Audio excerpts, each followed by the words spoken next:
इस सड़क supreme court की भी नहीं जो इस सड़क को खुलवा सके। दिल्ली नगर निगम के मुताबिक इस इलाके में लोगों ने फुटपाथ पर बहुत समय से अतिक्रमण किया हुआ है और अवैध कब्जे को हटाने के लिए उन्हें कई बार नोटिस भी दिए गए। इसके अलावा आज की कार्रवाई को लेकर भी इस इलाके के लोगों को पहले से जानकारी दे दी गई थी, लेकिन बुलडोजरों को रोकने के लिए वहां पहले तो सैकड़ों हजारों लोग इकट्ठा हो गए और इसके बाद इन लोगों ने सड़क पर ही विरोध प्रदर्शन शुरू कर दिया। इन लोगों ने इस कार्रवाई को एक खास धर्म से जोड़ दिया और कहा कि जब अतिक्रमण कई वर्षों से है तो नगर निगम यह कार्रवाई आज ही क्यों कर रहा है? अतिक्रमण तो यहां वर्षों से चल रहा है, हमने तो वर्षों से इन सड़कों पर कब्जा कर रखा है, हमने तो वर्षों से सरकारी जमीन को हथिया रखा है, तो फिर बुलडोजर आज ही कैसे चल रहे हैं? यानी इन लोगों के कहने का मतलब यह था कि जब पिछले इतने वर्षों से यह अतिक्रमण नहीं हटाया गया तो यह कार्रवाई आज क्यों हो रही है, अब क्यों हो रही है? और अब तो वो सरकारी जमीन गई, इतने सालों तक अगर आपने उसको नहीं छुड़वाया तो आज आप उसे कैसे छुड़वा सकते हैं? और हमारे जो दर्शक दिल्ली में रहते हैं वो दर्शक हमारी इस बात को समझ जाएंगे, क्योंकि अगर आप दिल्ली में रहते हैं और अगर आप शाहीन बाग के सामने से गुजरे हैं तो आपको यह समझ में आएगा कि शाहीन बाग में कैसे सड़कों पर कब्जा कर लिया गया है, सरकारी जमीनों पर कब्जा कर लिया गया है और वहां के स्थानीय लोगों ने सरकारी जमीनों पर अपने मकान बना लिए, दुकानें बना ली, सड़कों को घेर लिया और अब उन्हें कोई खाली नहीं करा सकता। सड़कें छोटी होती जा रही हैं और दुकानें बड़ी होती जा रही हैं। इसके अलावा एक महिला इस कार्रवाई के विरोध में आज बुलडोजर पर चढ़ गई और उसने कहा कि प्रशासन और सरकार मुस्लिम इलाकों पर बुलडोजर कैसे चला सकता है।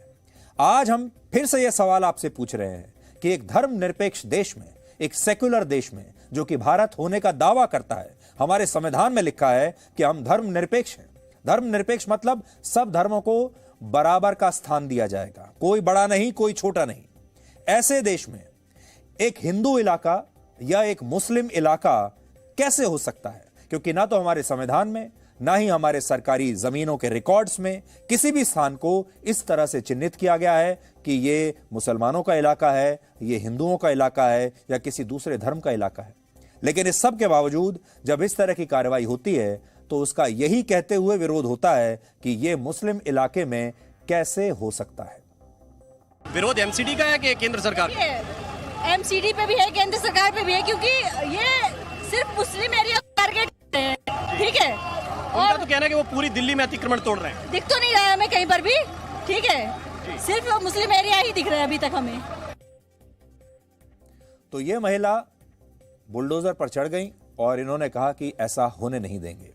आज शाहीन बाग के इन लोगों ने देश भर में सरकारी जमीनों पर अवैध कब्जा करने वालों और गैर कानूनी काम करने वाले लोगों के सामने एक नया और बहुत शानदार फॉर्मूला पेश किया है कि वो कैसे पुलिस और कानून को अपने खिलाफ कार्रवाई करने से रोक सकते हैं। और ये काम बिल्कुल भी मुश्किल नहीं है, क्योंकि ऐसे मामलों में धर्म का फॉर्मूला बहुत काम आता है। और आज अगर हमने इस धर्म या समुदाय का नाम ले लिया तो हमें शायद जान से मारने की धमकियां मिलने लगेंगी। हो सकता है हमारे खिलाफ भी कोई एफआईआर हो जाए और पुलिस यहां पर भी पहुंच जाए।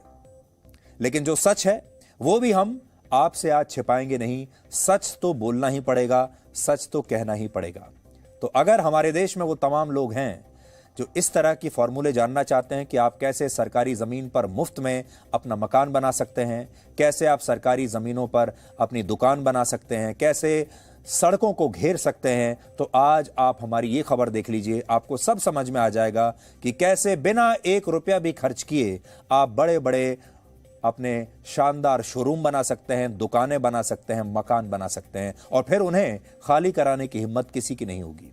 शाहीन बाग में आज 500 मीटर से ज्यादा के इलाके में अवैध कब्जे पर बुलडोजर चलना था, लेकिन इस इलाके में रहने वाले एक खास धर्म के लोगों ने यह तय कर लिया था कि वो ना तो पुलिस को वहां पर घुसने देंगे और ना ही बुलडोजर को वहां पर आने देंगे। इसलिए इन लोगों ने नगर निगम की टीम के पहुंचने से पहले ही फुटपाथ पर किए गए अतिक्रमण को खुद से हटाया सांकेतिक रूप में और पुलिस से यह कहा कि अब वहां पर कोई जब अतिक्रमण रहा ही नहीं तो वो इस इलाके में क्या करने आए हैं।